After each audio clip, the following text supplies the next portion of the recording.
Hi there, Andy Warwick here. Okay, if you're writing scholarly history, you don't fake sources. You quote verbatim. If words or phrases are added or taken away, you say so. And you give a citation so other historians can check your source and your interpretation.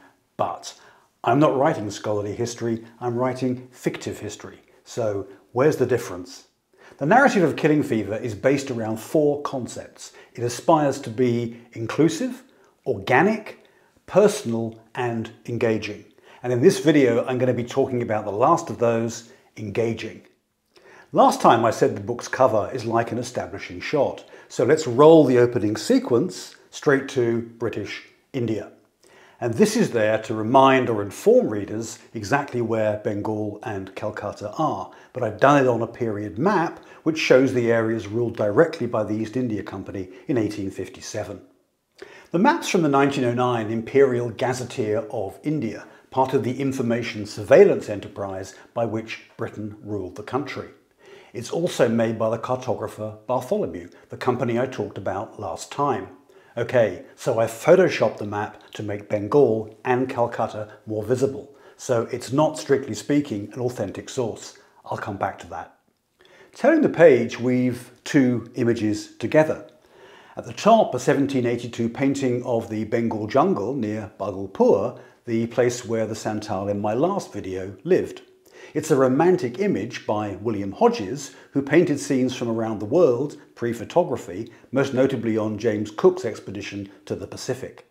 And this is contrasted with the image below of the 1857 Post Office Directory map of London. This isn't a romantic image. It's bureaucratic, showing the postal districts of London and therefore emblematic of the world's first industrial metropolis. Natives from Imperial India were often shocked when they arrived in London because they expected to find a model city full of happy, well-fed and housed citizens living in majestic buildings like those of Whitetown, Calcutta. Instead, they were confronted by grinding poverty, hovels blackened by coal smoke and the smell of sewage from the Thames. So this pair of images foreshadows the emotional tension in Hyder Khan's mind between the imagined idyll of his childhood with his mother in the Bengal jungle and the shock of his encounter with the East India Company and subsequent journey to the heart of the British Empire in London. It contrasts very different places in space and time. An imagined Eden in the pre-industrial and pre-imperial forest and the reality of being an imperial subject in the empire's capital. And to reinforce this point, I've used a prologue, which is kind of halfway between the sort of epigraph you'd find at the beginning of an academic essay and the scene-setting prologue from a thriller. And the point is to give an authentic sense of the kind of racist language someone like Hyder Khan had to deal with every day. The first is by William Hunter, a former East India Company magistrate and writer who wrote an ethnographic study of the Santal in which he described them as, and I quote, lacking the delicate features of the Aryan and as men created to labour rather than to think. The second is from the Friend of India newspaper, founded in Serampore by the Christian missionary William Carey, where the Santal are described as wild people only of value for the revenue they earn for the imperial government. So these quotations, like the visual material, set a mood, but I've abridged them without comment, which means in that sense they are not authentic sources. And I've done that as a compromise between the period feel of the Victorian language and the sparse style that suits a thriller. Victorian prose, to our eyes, is extremely prolix, long-winded, and these quotations wouldn't fit on the page if I'd reproduced them verbatim. For me, that's justified in fictive history because I've used my historian's judgment to keep the original sense and period feel while maintaining the pace. At the bottom of the page is a verse translated from a traditional Santal song. Wealth, wealth, O mother wealth, where was your birth? I was born in the soil, I was born in the splash of rain. And this Santal hymn to the maternal bounty of the earth makes a stark contrast with the values of commercial capitalism fostered in the British Empire. And this is a theme that runs throughout the book. Okay, if we flip the page again, we get the last shot in the opening sequence called Preparation. Because the main character, Hyder Khan, is a forensic chemist, the book is written in 4 parts. preparation, analysis, crystallization, and mechanical operations, each named after a chemical procedure that mirrors the action of the plot. And as you can see, each is illustrated with a drawing from John Griffin's 1866 book, Chemical Handicraft. Griffin was a well-known chemical instrument maker who had a shop in London's Covent Garden. You can see it here, and this is his trade catalogue. This is where Hyder Khan would have bought all of the chemical apparatus that he needed for his mobile laboratory.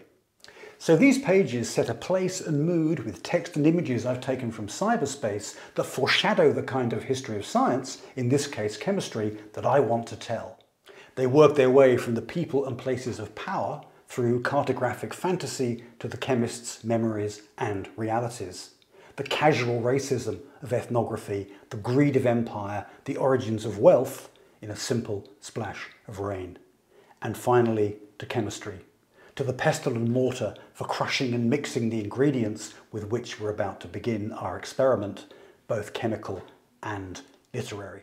In academic history, primary sources support specific claims. That's why precise quotation is crucial. They're the currency of truth. In my fictive history, they work quite differently. I've edited, rearranged, chopped up and repurposed a huge range of text and images from cyberspace to use as modified quotations, period descriptions and dialogue. But I've done it as an historian, preserving the historical integrity for my own purposes. Those sources are organised by the beats of a thriller, a murder and a mystery, which ranges the narrative across the boundaries of historical disciplines. I'm not basing specific claims on specific quotations, but sketching an age from the words and other sources it left behind. In chapter 14, for example, we meet Joseph Hooker, the botanist, explorer, and deputy director of London's Kew Gardens, which is the heart of the book's mystery. Hooker is described as his contemporaries saw him, Charles Darwin, for example, but as he helped solve the mystery, he speaks largely from his own words, taken from the introduction to Flora Indica, his book of plants in British India. It's not a story the mid-Victorians would have told. They wouldn't have wanted to see themselves as I depict them. That's what makes fictive history interesting. It's a view I've imagined through the eyes of an imperial subject, Hyder Khan. And that takes us to page 1, the killer opening. That's what I'll talk about next time. Hope to see you there.